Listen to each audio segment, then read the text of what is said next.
I'm not sure if I like it or I hate it, because I really like it to be cold because I don't like insects. And so when it's really cold over the winter, a lot of times I find that like my arch nemesis, the yellow jacket, is in lower numbers during barbecue season because, I don't know if you've lived anywhere else in the United States, but I swear that Eastern Washington is like the nexus of yellow jacket activity in the world.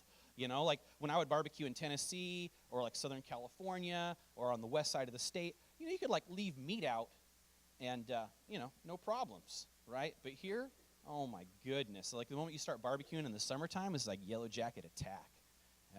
Gives me the willies to see those guys like, trying to crawl all over your food. I'm not having it. No, I don't like it at all. So has everybody had a chance to enjoy all the gifts that they got for Christmas? Hopefully you got something, Usually we give gifts. I don't know. In our family this year, we decided that we really weren't going to try to get on the gift train really hard, except for the kids, because we're like, man, we give them stuff every year, right? And they're like, this is what I so want. And then they finally get it. They don't really use it at all. Anybody ever been, right, in that? Ever given a gift, and that's how it's been treated, right? So we went on like a little vacation, and it was totally cool because we were like, the experience is going to be like much more than a thing. There's a few things that I have in my life that I'm like, I remember I got this gift and it was awesome, but I have a lot more experiences that I received. I remember like my father would take a week off from work every year and go to Boy Scout camp with me. And at the time, like I thought that was super lame. I'm like, man, Dad, come on. Why are you going up to Boy Scout camp with me? But like he was giving me the gift of his time. And that meant so much to me later. And even now, like I almost tear up thinking about it. I'm like, man, Dad, you had like barely any vacation, man, and you spent it with me. And I was like ungrateful, I was like 11 or 12. How many 12-year-olds are like, Father, I thank you for all that you've done for me. I appreciate it. Instead, it's like, get away from me. I don't even know you anymore. I'm going to go hang out with my friends. I've been blessed. And I think a lot of us here, after the holiday seasons, can sit around and think about all the things that we've received physically, and we can think about all the relationships we have with our family and the love that we've been able to share and say, we're blessed. We have so much. And especially living in the United States, right? We don't have a whole lot to complain about compared to a lot of other people, right? We are a rich nation. Even if you're very poor, statistically, you're like at the top of the list in other nations, right? You look at people when you talk about like international trade and stuff, and they're like, well, they're moving all the factories to Mexico, and politics aside, you start realizing like these folks will go and work all day for like $10. Like that's their wage. I'm like, I don't know who here would show up and work like a 10 to 12-hour shift in a factory for $10. That's not me. Most people won't even do it for $10 an hour, right? The thing that I find interesting with this is that you look at how blessed people are, and then you look at how much they give. And like a really interesting thing kind of happens around the world is that the more people have, the more prosperous they are, it tends to be a lot of times the less they actually give. And I'm not talking just money. I'm talking about time. I read this interesting report done by the Charities Aid Foundation, and they do this every year. They do surveys in like every country on earth, and they ask them questions like, have you given to a charity in the last 12 months? Have you helped someone who's asked you for help? And they put together this really cool chart where they rank all the countries in the world based on like how likely would it be that you would receive help financially or time or whatever, or even just like a neighbor, right? Like, hey, could I borrow a cup of sugar? And what's cool is that besides Myanmar, which is a crazy outlier, who comes in at number 1 like the last few years, those guys in Myanmar, man, they're like selfless. U.S. is at the top of the list. We're number 2. If you live in the United States, you are super, super likely to give your money to somebody who is in need. You're super likely to help somebody who's in need, just like, needing directions or needing help moving, like that couch out of their house or something like that, compared to every other country on earth. I think that is amazing because we have so much. You look at countries like India and China, and they're like 143 or something on the list, where if you're lost in China, don't ask for directions because no one will give it to you.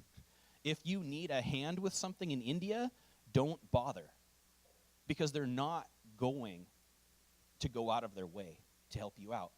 And I think one of the reasons why the U.S. tops out so much is because of our culture, right? We have a pervasive culture, some would argue not so much anymore, of Christianity. The other top countries are like Australia, New Zealand, again, countries that are a little bit culturally similar to the U.S. about how we believe you should interact with people. This is good to know, but I think that when we see statistics like this, we think, well, that's good. We're givers, We give of our time and our money. We're like set. But as we all should know, something that's true for the group a lot of times isn't true for the individual, right? And as Christians, we can say, Christians are great. They do all these sorts of things. But what about us individually, right? Having a lot of things can get in our way of prioritizing what it is we should be doing, right? As Christians, we're in the kingdom of God. We're supposed to be about kingdom business. But sometimes we get confused about what we should be about. And this isn't a new thing. In the Old Testament, in the book of Deuteronomy, there is a set of instructions that Moses gives to the Israelites as they enter into the promised land. A warning, as it were, about how to conduct their lives as servants of God. And in the 8th chapter of Deuteronomy, the 7th verse, we read Moses telling the Israelites, "For the Lord your God is bringing you into a good land, a land of brooks of water, of fountains and springs flowing out in the valleys and hills, a land of wheat and barley, of vines and fig trees and pomegranates, a land of olive trees and honey, a land in which you will eat bread without scarcity, in which you will lack nothing, a land whose stones are iron, and out of whose hills you can dig copper. And you shall eat and be full, and you shall bless the Lord your God for the good land he has given you." This is kind of where we're at right now with where we live. Everybody here pretty much has a smartphone, right? We have a place to live. We probably drove here in a car. Things are good. We are like in the land of milk and honey. It's great. But Moses warns the Israelites as they go into this prosperity. He continues in verse 11. He says, "Take care, lest you forget the Lord your God by not keeping his commandments and his rules and his statutes, which I commanded you today. Lest when you have eaten and are full and have built good houses and live in them, and when your herds and flocks multiply, and your silver and gold is multiplied, and all that you have is multiplied, then your hearts be lifted up, and you forget the Lord your God, who brought you out of the land of Egypt, out of the house of slavery, who led you through the great and terrifying wilderness with its fiery serpents and scorpions and thirsty ground where there was no water, who brought you water out of the flinty rock, who fed you in the wilderness with manna that your fathers did not know, that he might humble you and test you to do you good in the end. Beware lest you say in your heart, my power and the might of my hand have gotten me this wealth." Right? Moses was warning the Hebrews about forgetting where their blessings come from and becoming lax in their dedication to God's commandments.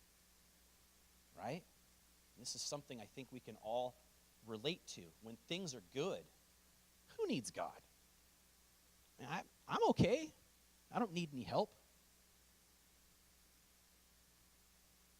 We're to be mindful, though, of who provided us with our wealth and to do as he asks. Or, as Moses says, under the old law, they'll perish. Continues on in verse 18, he says, "You shall remember the Lord your God, for it is he who gives you the power to get wealth, that he may confirm his covenant that he swore to your fathers, as it is this day. And if you forget the Lord your God and go after other gods and serve them and worship them, I solemnly warn you today that you shall surely perish. Like the nations that the Lord makes to perish before you, so shall you perish, because you would not obey the voice of the Lord your God. Man, that's harsh, right? Moses saying, you guys are going into the promised land. You're going to have everything you want. But if you get cocky and you think, everything's good, we did this on our own, you're going to be in severe trouble. Not just severe trouble, but he's warning them that as they go forth and conquer the people before them, that they too will fall. Man, that's tough because we're secure. We're good. Like, what could happen to us, right? You continue on in the Old Testament, you realize that this is a cycle that happens in Israel time and time again. Everything is good, and they walk away from the Lord, and God's like, hey, what's up? You're my people. And the punishment is not awesome. You know, this isn't the only place in the Bible that we're reminded that everything is God's. In Psalm, the 24th chapter, the first verse, we're reminded the Lord is the earth's. The earth is the Lord's, and the fullness thereof, the world and those who dwell therein, right? It's not just the physical stuff. It's not just the air and the water and the trees that are the Lord's. We are the Lord's also. After reading Moses' warning, we think to ourselves, I think sometimes in the church, oh man, that's Old Testament stuff, right? Like, the Old Testament was hard. Man, he really busted their chops when they got out of line. But, like, we're in the new covenant. Everything's awesome. We don't need to worry about that. We're just cleansed by the blood of Jesus, and whoop, on down the road. But, I mean, is that how we're to live our life as Christians? Did Christ die for us just to get us a get-out-of-jail-free card? Right? I don't think so. Christ tells us himself that he didn't come to give us a get-out-of-jail-free card. He came to give us life, and life more abundant, right? In John 10, the 10th verse, he says, straight up, I came that they may have life and have it abundantly. And who's they, right? It's us. Sometimes abundant life isn't so exciting because when you take a look at the Greek word that this comes from, it's not necessarily like, hey, super positive. It's more like you just have like a lot of life. Sometimes life has its downs, but it also has really great ups. And what Christ is trying to tell us here is that he came to give us life, the best life possible, one where we have a relationship with God, not through the priesthood of the Old Testament, but one in which we can approach him face to face on our own and have relationship with Christ, which is an amazing thing. But it seems, I think, that we tend to have our own idea of what the good life is, right? And it goes back to this whole thing about gifts. Did I get a good gift this holiday? Is someone paying attention to me, gifting me with their time, right? I mean, like, if you don't have those things happening, you think, well, life is not good. That's not necessarily how Christ defines an abundant life. I think the problem is, too, that when we think about life being good and abundant, where we're talking about, exchange of goods and exchange of time, I think about living my life in this day and age with things like advertising, right? You can't get away from it anymore. Like, I'm a cord cutter. I've never paid for cable television since I've moved out of my parents' house, and I was like, I'm so smart. This is great. I just stream everything. But then you start seeing how, like, they sneak advertising into everything, right? They have product placements, some little banner ads and stuff. And, like, I use ad blockers on my internet browsers. And for those of you who don't know what an ad blocker is, please look it up, because you burn the eyes out of my head when I use your computer to show you something, because all those flashing banners and, this one pill made me lose 30 pounds. And it's everywhere, right? And having kids, it's like super important to be aware of that, because they need to be like conscientious people that go through life knowing what pitfalls are in front of them. And I always have to remind them, I'm like, Evan, what is advertising? And he's like, it's someone telling me that they deserve my money more than I do. And that's what it is, because everything in advertising is saying, whatever you have, I deserve it more. You should give it to me, right? Because a lot of products and services out there don't necessarily help us out. It just helps the other person out when they receive our money for those things. And I think that as Christians, we need to kind of beware, right, of how we go through our life, because we will have all kinds of people advertising to us face to face what's important. Just before service, I was talking with somebody about, like kids' sports and the fact that, you have to coach and things like that. When you get involved, people know that that's something that you're able to do, and they're like, hey, you got time, right? You should give your time to coaching, or you should give your time to, like me, I'm in Boy Scouts. You should give me your time for whatever. And you think, well, maybe that's good. I'll be able to be with my kids and stuff. And then after you volunteer enough, you start realizing that they are little advertisers, because they don't want you to have this really great experience with their kids. What they want is to be able to drop their kids off at practice and go have a latte at Starbucks and then come back in 60 minutes and have a little mini vacation from their kids. You're like, whoa, what? You're just trying to get my time and my money from me. Well, Christ, he talks about abundance and what we have also, just kind of like Moses. Like I said, we're in the 10th chapter of John, and everyone loves the 10th chapter of John because you have that little verse that says, I came to give you life and life more abundant. But there's a whole lot more there. And if we take it in context, we'll start seeing how Christ has an idea about how we should be living our life. If you go to the first verse of the 10th chapter of John, you'll find him talking to his disciples. A lot of stuff's happening in this section of John. He's been with great crowds of people and his disciples on and off, and he's expounding to them through parables all kinds of important life lessons that they need to grab hold of so that they can live their lives to the fullest when he leaves them. And he says to them here, truly, truly, I say to you, he who does not enter the sheepfold by the door, but climbs in by another way, that man is a thief and a robber. But he who enters by the door is the shepherd of the sheep. To him the gatekeeper opens. The sheep hear his voice, and he calls his own sheep by name and leads them out. When he has brought out all his own, he goes before them, and the sheep follow him, for they know his voice. A stranger they will not follow, but they will flee from him, for they do not know the voice of strangers.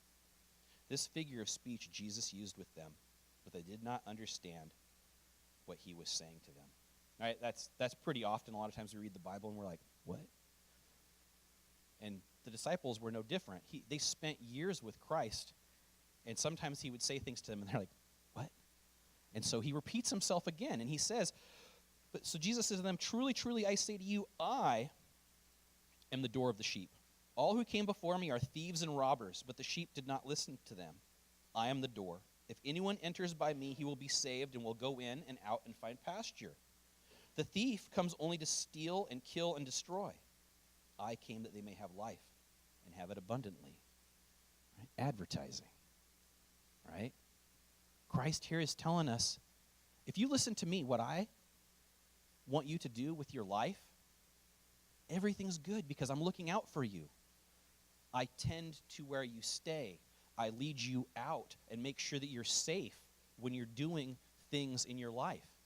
But these other people that are around you, I mean, a big problem back in Jesus' day, right, were what we call false prophets, false teachers, self-serving individuals, where they would come and say, well, really how you have to live your life as a religious person is this way. Really how you have to live your life as a religious person is to do these things. And Christ's saying, this is not how you're supposed to live your life. These people are thieves. They're taking from you. They're taking from you your opportunity for salvation. They're taking from you your opportunity to live an abundant life because they want you to serve them. But Christ is saying, I serve you. So watch out. Watch out for people who try to come into the kingdom, come into the church, come into your group who didn't enter through me because they're not here for me, for Christ. They're here to steal, kill, and destroy amongst you. And, Christ likes his hyperbole. He really likes to take everything to the limit. right? So not necessarily people in our lives are here to steal from us physically, to kill us physically, to destroy our lives.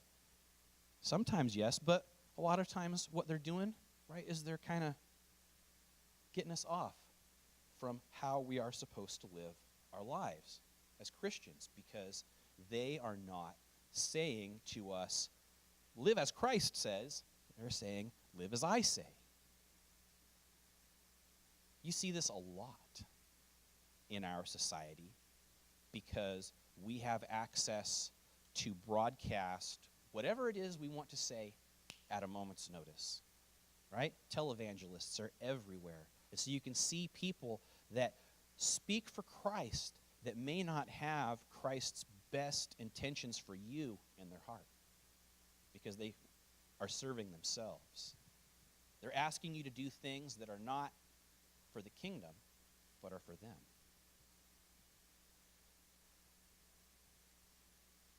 We as Christians should beware those voices. We as Christians should also beware our fear of serving and giving to what Christ would have us to give to and serve. He reminds us later on in this book of Luke, the 12th chapter, and again he's speaking with his disciples who are wondering, how are we to serve you, Lord? We've left our families. We're out here amongst people we don't know. And Christ says to his disciples, therefore I tell you, do not be anxious about your life, what you will eat, nor about your body, what you will put on. For life is more than food, and the body more than clothing. Consider the ravens. They neither sow nor reap. They have neither storehouses nor barn, and yet God feeds them. Of how much more value are you than the birds? And which of you, by being anxious, can add a single hour to his lifespan? If you are not able to do as small a thing as that, why are you anxious about the rest? Consider the lilies, how they grow. They neither toil nor spin. Yet I tell you, even Solomon in all his glory was not arrayed like one of these. But if God so clothes the grass, which is alive in the field today and tomorrow is thrown in the oven, how much more will he clothe you of little faith? And do not seek what you are to eat and what to drink, nor be worried. For all the nations of the world seek after these things, and your Father knows that you need them. Instead, seek his kingdom, and these things will be added to you. If you follow Christ's voice, he will make sure that you get what you need, not what we think we need, which are sometimes two very different things. And once we have these things, once we're blessed and we're not distracted by the world's advertising, we're not distracted by feeling like we have all that we need and we've achieved it by our own hands, and so we ignore God, how are we to live? And Christ continues in Luke chapter 12, verse 32, and he says, fear not, little flock, for it is your Father's good pleasure to give you the kingdom. Sell your possessions and give to the needy. Provide yourself with money bags that do not grow old, with a treasure in heaven that does not fail, where no thief approaches and no moth destroys. For where your treasure is, there will your heart also be. Ugh. I said Jesus likes to take things, man, to the limit. He's like, just sell everything. Give it to the poor.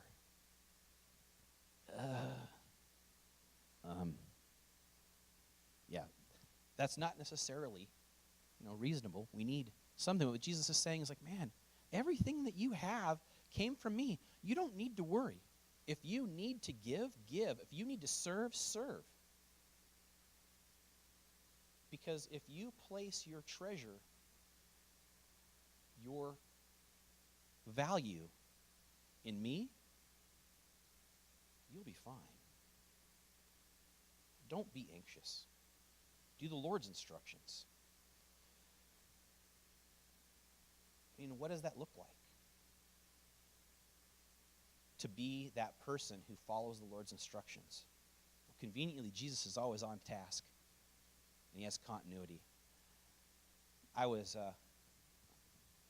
reading through the New Testament one time, and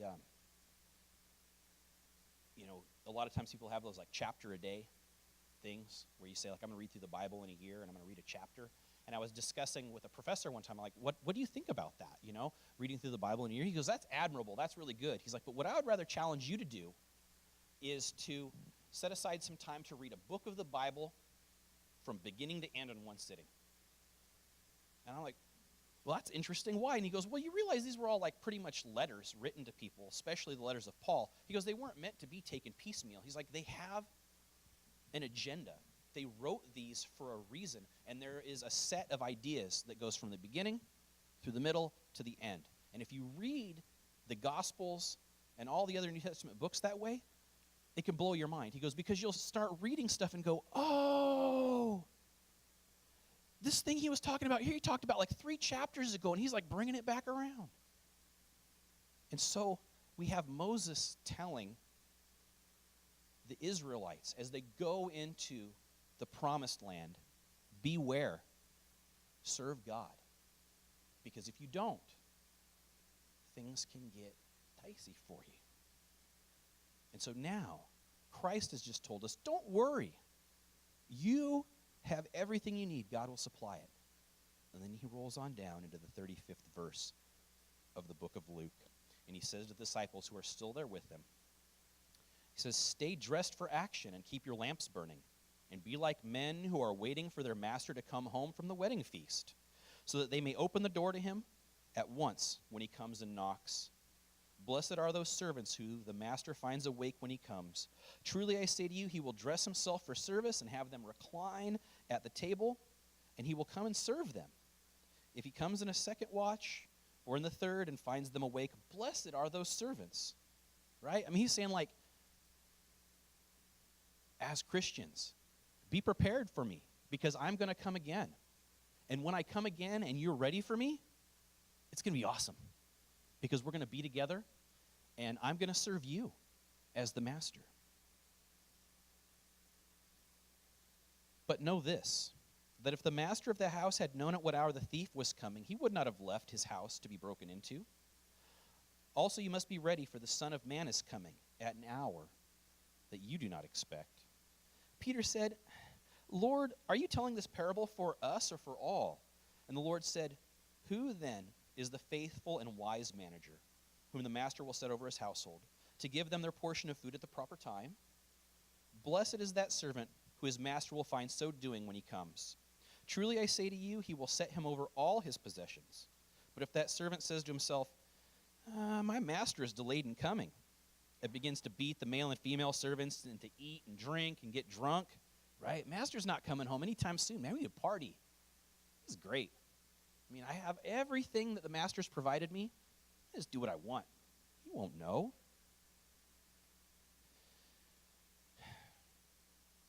The master of that servant will come on a day when he does not expect him, and at an hour that he does not know, will cut him to pieces and put him with the unfaithful. And that servant who knew his master's will, but did not get ready or act accordingly to his will receive a severe beating. But the ones who did not know and did what deserved a beating will receive a light beating. Everyone to whom much was given, of him much will be required. And from him who they entrusted much, they will demand more. Man, Jesus, you are like not messing around. He's like telling his disciples, I have this thing that I'm going to give you, and it is wonderful. And you are my servants, and you're to serve me. You're supposed to be about my business all the time. And if you're not,